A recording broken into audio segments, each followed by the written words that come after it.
சூரிய பகவான் ஒளிமுகம் காண அங்கு கற்பக தருவின் நெற்றியில் மலரும்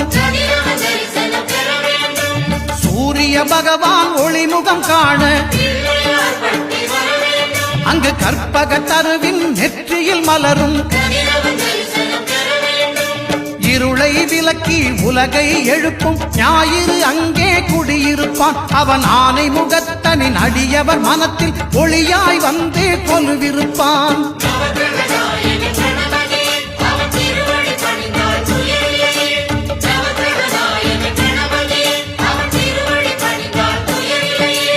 ஒன்பது கோளும் ஒன்றாய் காண அங்கு கற்பகம் என்னும் கடவுளின் மெய்யில்